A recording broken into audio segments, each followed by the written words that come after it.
Yeah, great. Borelli was,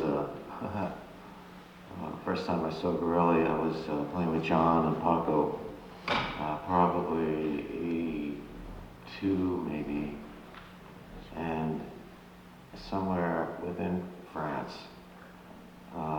We had an opening act, and it was this little 11-year-old Gypsy kid with wooden teeth that just completely blew us away. And especially me, I was like, what? Amazing. And scared the hell out of John. Papa was like, what is this? It was, yeah, I always watched him, you know, and as he grew, he just got to be more of a monster player. And it was a great opportunity to, sometime, I think it was in the early 90s that we very early, like 90, I think, we formed a trio, Borelli, myself, and Larry, the late Larry Coryell, who was, Larry, of course, was my idol when I was a teenager, and tremendous inspiration, and phenomenal teacher, and very worldly guy, one of the nicest guys you want to know. So that was a very enjoyable trio back then. Yeah.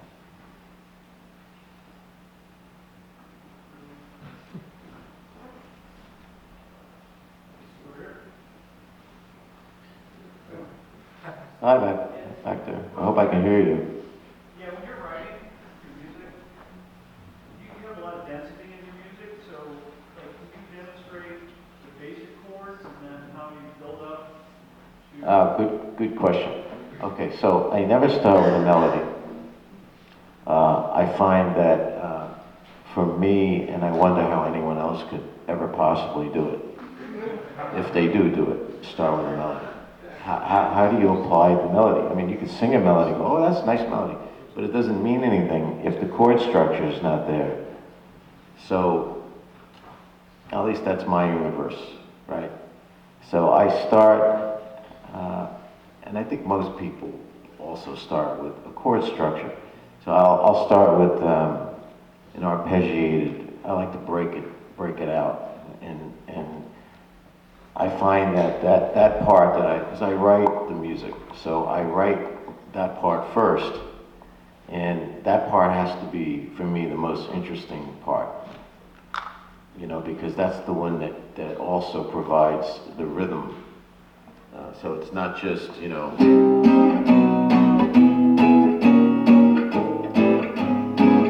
So, you know, if I took something just off the cuff.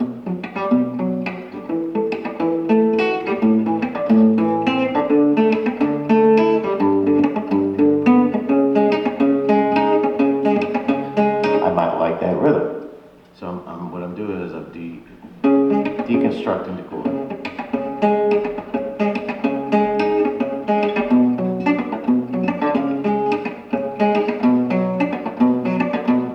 All the while this quarter note thing is happening against my foot.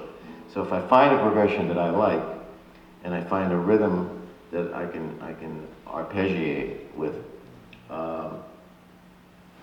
and I find it to be interesting enough to either record it or then start writing it out.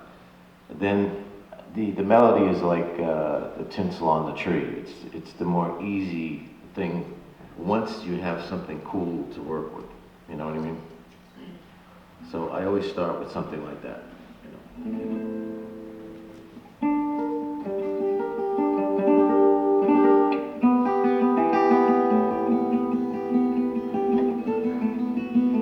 See, and if I could sing, I would sing against it, but I don't sing, and you're lucky for that.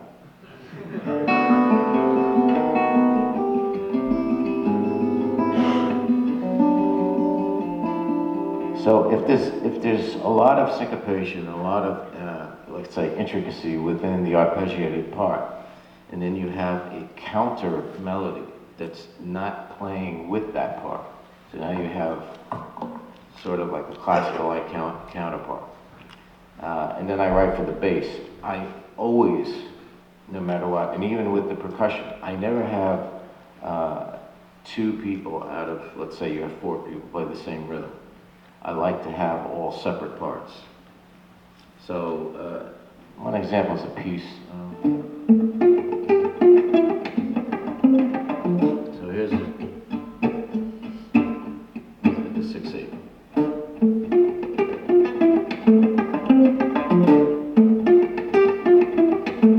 Now my foot is doing this.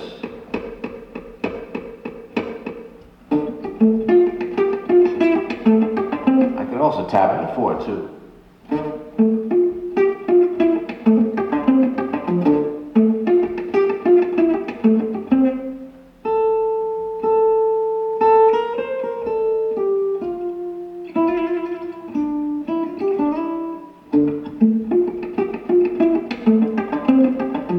So that melody that I just played goes against that.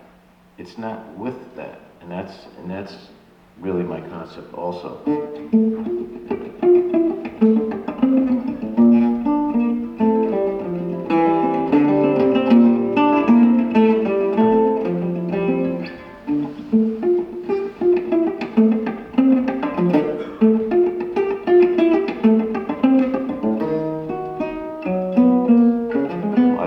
I could have just gone easily to an E flat minor 7. But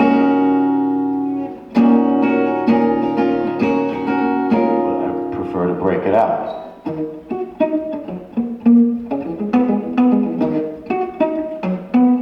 Everything's off the beat. Here's the time. Boom, bum, bum, bum, bum, bum, bum, bum, bum, bum, bum, bum. And if that quarter note moves, that whole arpeggio thing gets kind of diminished in its effect, you know, in its hypnosis, you know.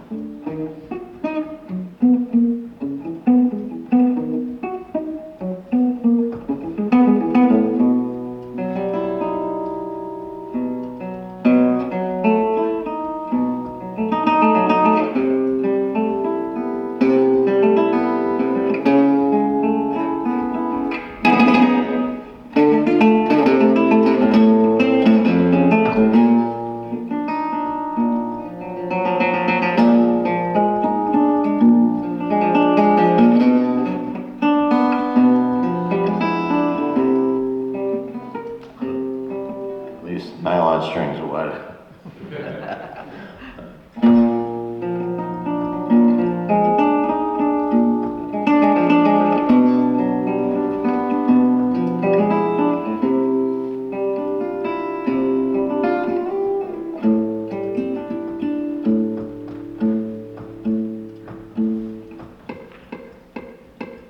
This is an exercise.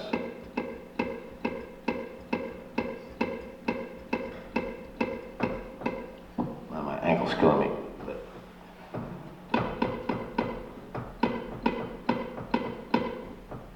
So it's just getting used to syncopating the up against the down, without the down moving.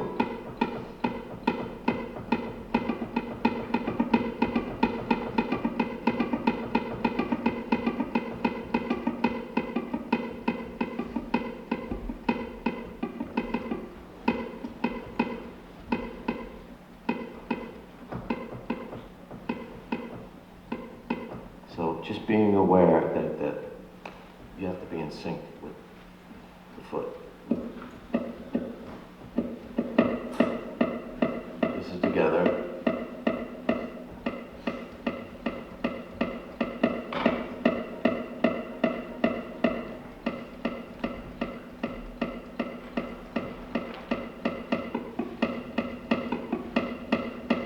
Amazing things you can do in rhythm with simple chords even, and it changes and makes everything that you do far more interesting when you use the tremendous possibilities that are out there rhythmically. You know, so it's just, I mean, you can take a Beatles song that you once thought was simple, you know, and really kind of, you know, nothing to it, but then when you deconstruct it and you even figure out that the simple harmony of it can be manipulated rhythmically to a point in which you have something far more interesting than you ever thought. You know?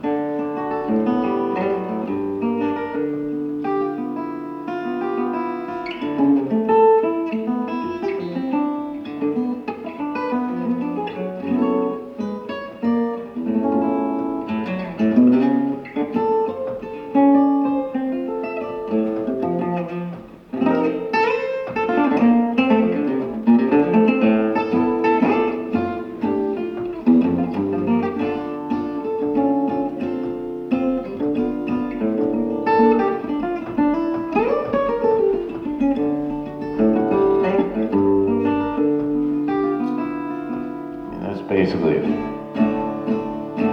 were to play it the normal way. So, hopefully that makes some sense to some of you. Until you try to play it, then you're going to start smashing ashtrays and things. Yeah, I think you're raising your hand. I got the light right in my eyes. Go ahead. In your music, you draw from a lot of different styles and genres that make your playing so unique. Who were some of the guys that you listened to that inspired you? Well, you know, I was starting from which age, like From point A Peanut, to point B, all of the whole realm, the whole thing. Well, I had a great teacher when I started off, and he still teaches, by the way, down in Forked River, which is near Tom's River, I think. And but he was up in the Bergen County area, and he was just a local teacher in this little tiny music shop in Bergenfield, New Jersey, where I was raised. And he was just assigned to me. But I was fortunate because he was the jazz guy, like the old school jazz guy. So he immediately got me into reading, and which was a major plus. Reading is extremely important for the type of music that I do now. So I'm glad that, I'm glad I got into that, or else I would have never landed the gig with Chick Corea and Return to Forever when I was 19, because each chart was 11 pages long, of notes. But he got into, the whole subject of chord substitutions, scales, reading in every kind of area of the instrument. And that was real important. So I can look at something written in a low register, but I can play it up high, no problem. All right, that's something that he brought to my attention and he drilled me on. So this is kind of at the age of 9 and 10. And then even though he was, he knew I loved the Beatles and the pop music of the day. So we got into some of that. But he also got into some jazz standards. Because that was his world. So I had a little bit of both from him. And then going into the city, I took advantage of the fact that we had every kind of music at our disposal or availability. Anywhere from the village all the way uptown to where the Latin clubs were. And I would hang out and go to a lot of these shows. And a lot of rock shows too. I would go to the Fillmore East every week. And and all of that inspiration is all part of the learning process. It's not just sitting in the bedroom or listening to records. Or even just a teacher. It's also going to shows. The inspiration that you get from those shows, when you go home, you're going to be playing different. It motivates you. Somehow you get something from it. I noticed that every time I went to a show that blew me away. And then the Latin clubs is just because I was a junkie for rhythm. I really meant to be a drummer or a percussionist, not guitar player. So I spent all of my years in, I don't know if it was junior high, but definitely all of my high school years, not paying attention and playing percussion on the desktop, with my foot down below, tapping the time. And I would play all these kind of rhythms. I have no idea what motivated me to do that. But I thought that it would be beneficial to my guitar playing somehow. And I don't know why that happened within the brain. It just happened, you know. By the way, I failed school and everything. And it's not so, no, that's a true story. The rhythm part. Yeah.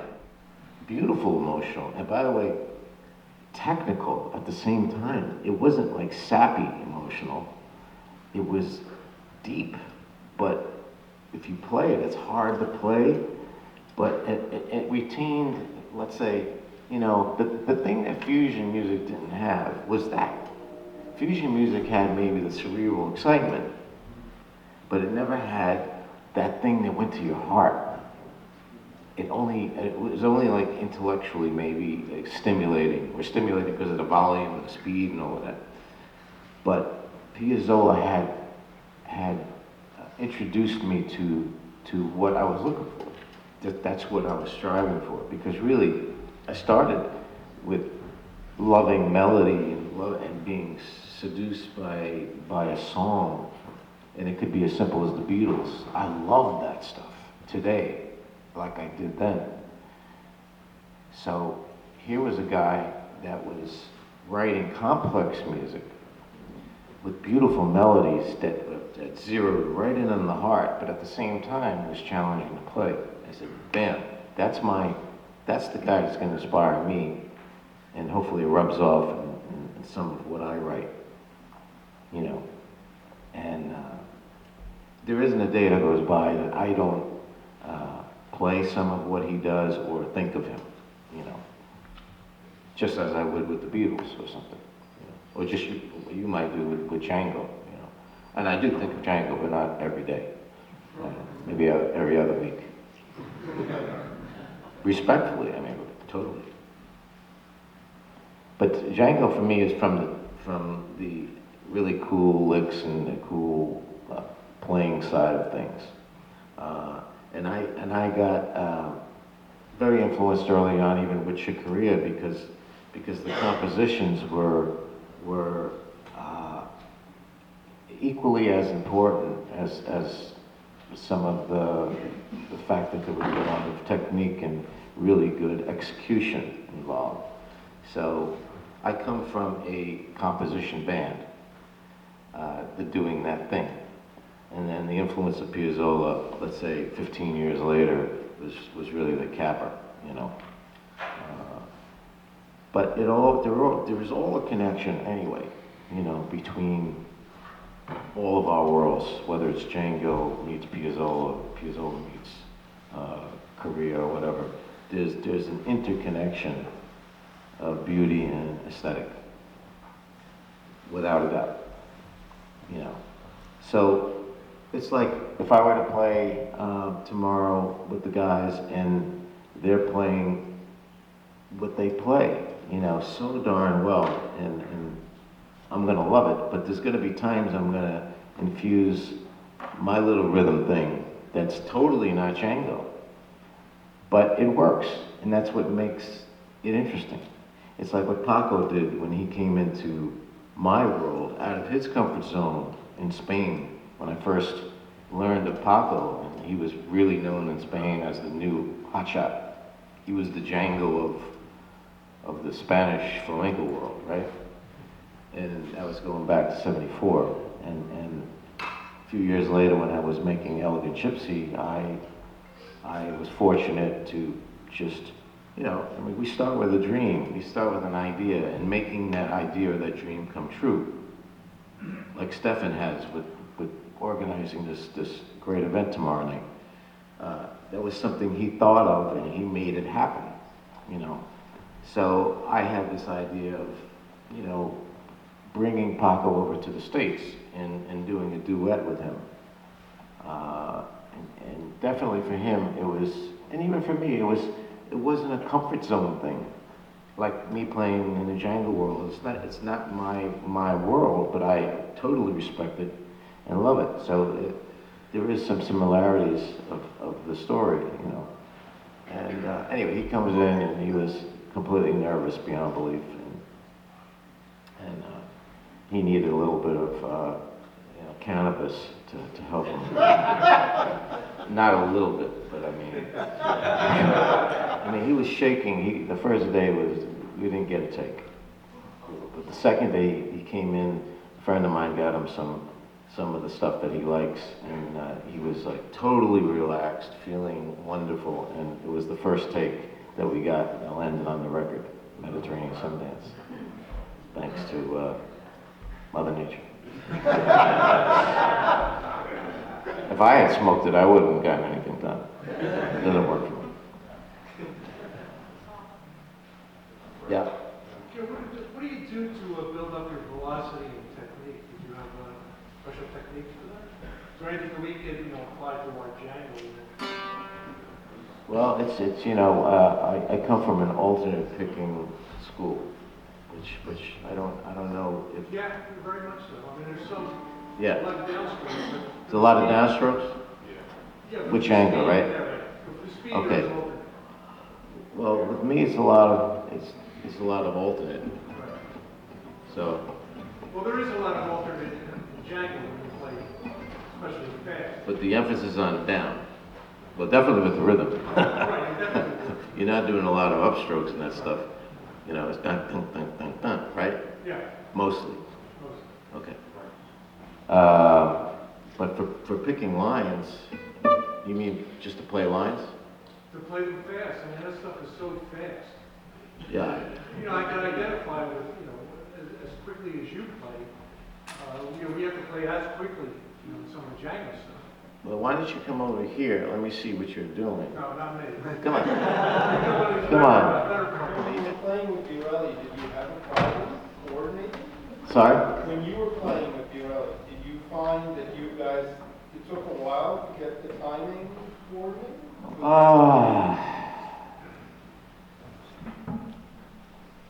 He seemed to adapt, a little bit. He seemed to adapt. I mean, his technique was staggering. It was unbelievable. But there wasn't a lot of syncopation. You could tell that he wasn't coming from any kind of Latin background at all. He just had the Django thing down so amazingly great. But playing within the context of rhythm,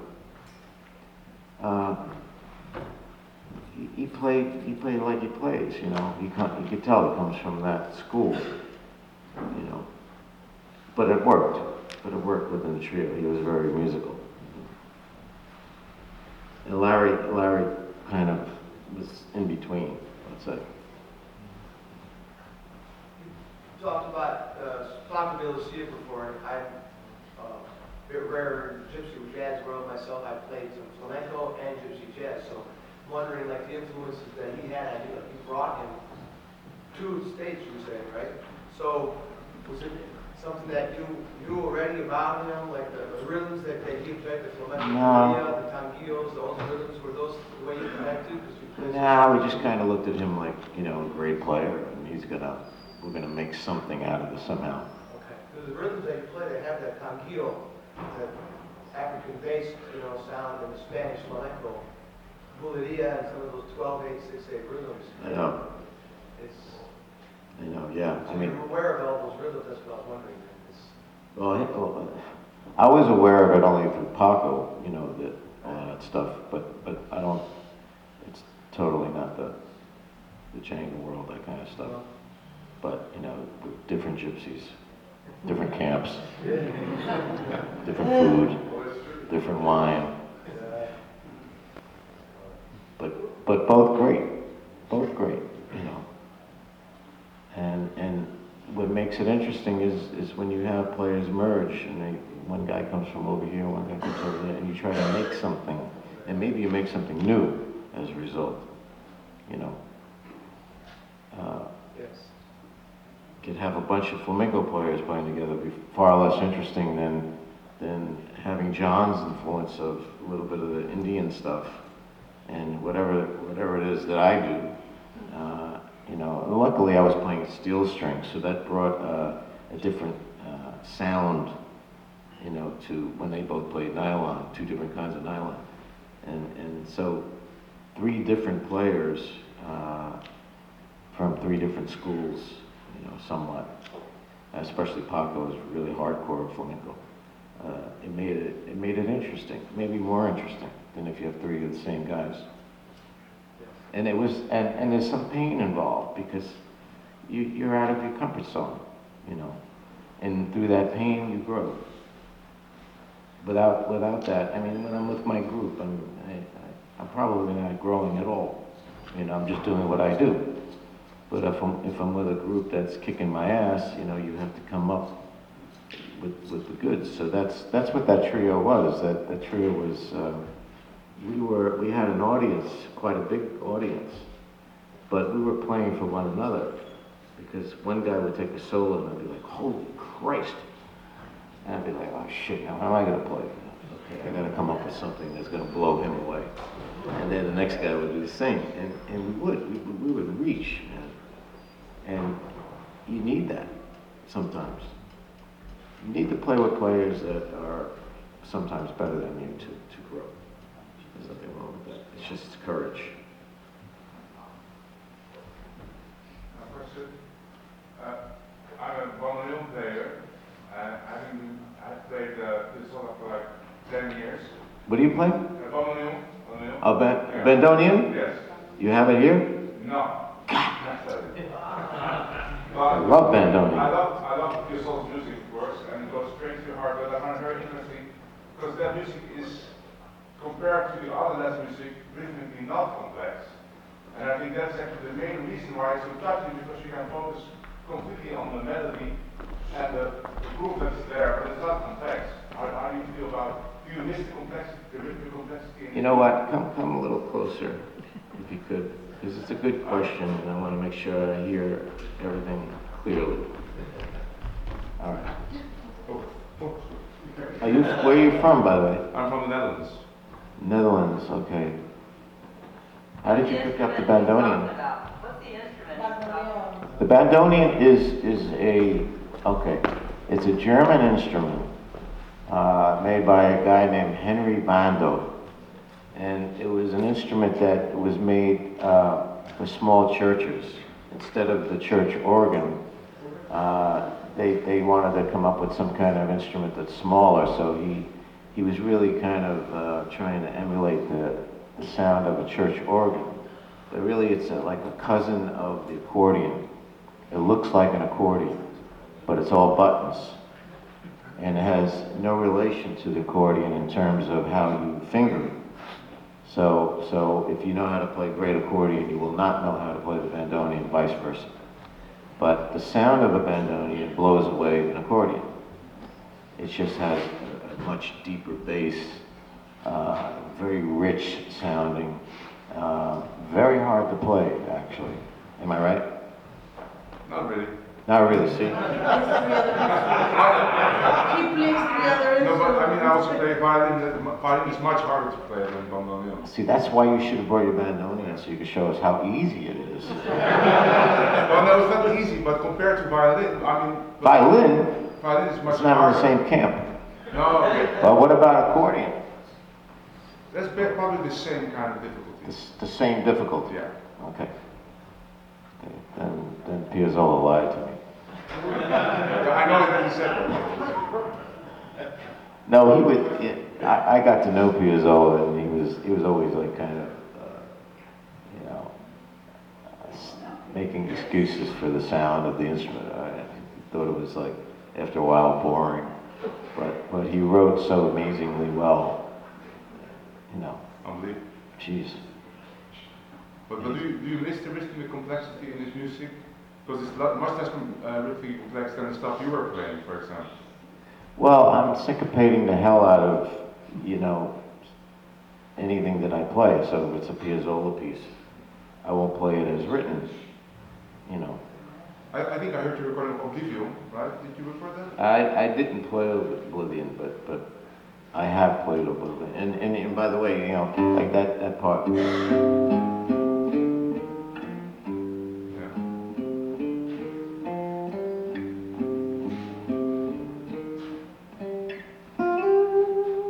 Beautiful slow, and then all all of those chord changes that are there are a wonderful vehicle for improvisation.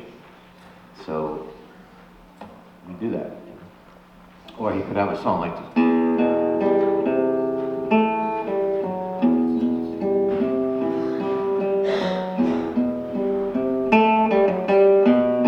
It's how it's written.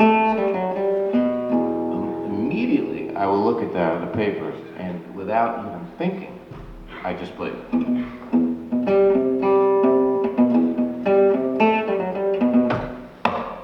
Go to note.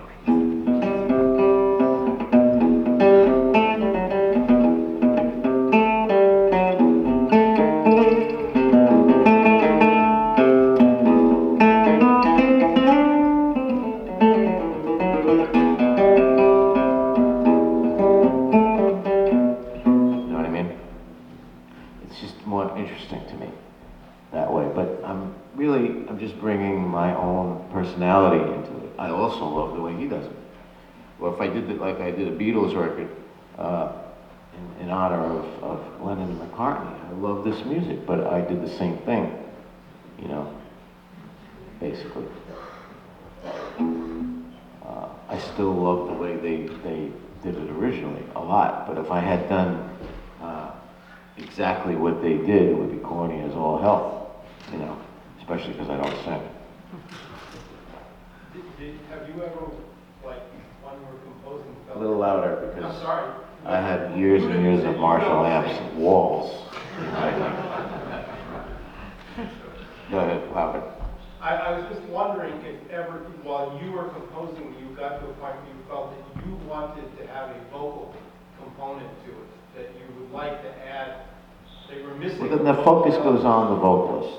So you have to be prepared for that. If you know, I've done plenty of recordings with vocalists. One in particular I did with a Russian singer. It was like the Russian Sting, you know, and it was an enjoyable project because he wrote the music with me in mind. So he would sing a phrase and then there'd be a space for me to play, and sing another phrase, another space. So it wasn't like forced.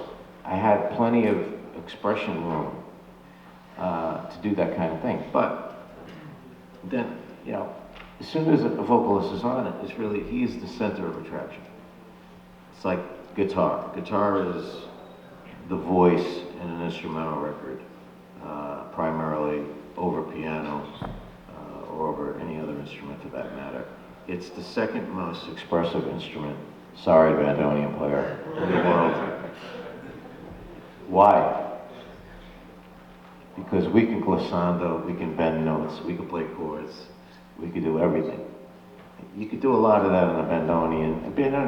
I'm a big fan of bandoneon, so don't get me wrong. But guitar blows away other instruments because you're limited visually as well with certain instruments, like a piano. You don't really, in a concert, see the hands of the pianist. You hear it. You also don't, there's a certain thing about guitar, the visual, physical, right? The sound is created with the flesh of your fingers.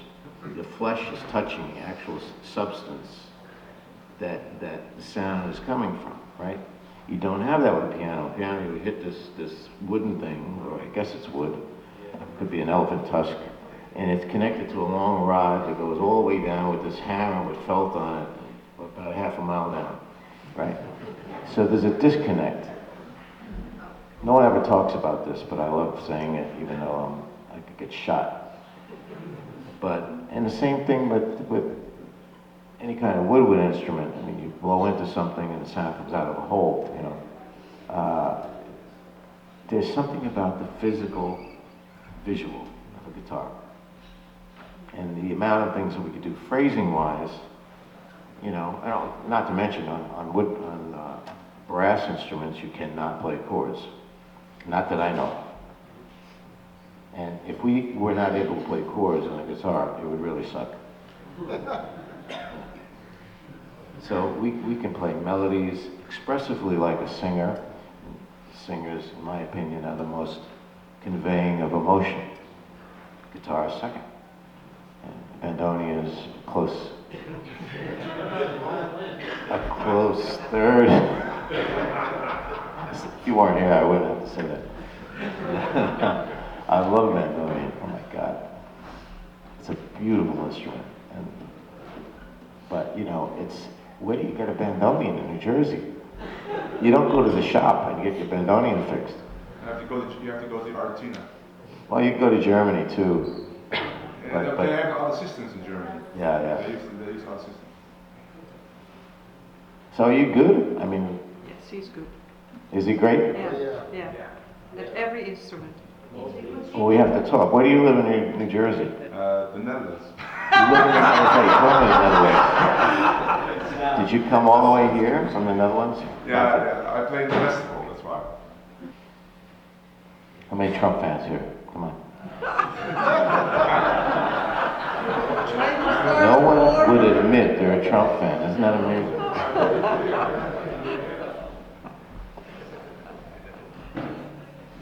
Very impressive.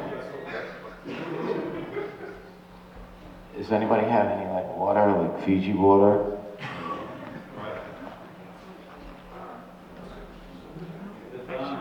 No? Is there like a little concession in the back selling candy and sodas and stuff?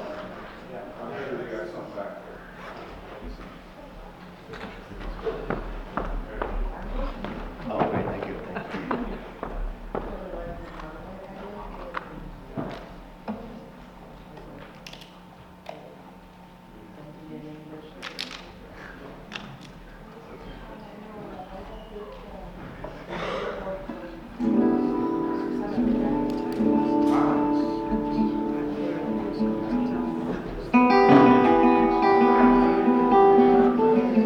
Am I supposed to be done? There's a show at 8, we have to do sound check, and we need to go eat. We need to go eat. Okay, everybody, thank you.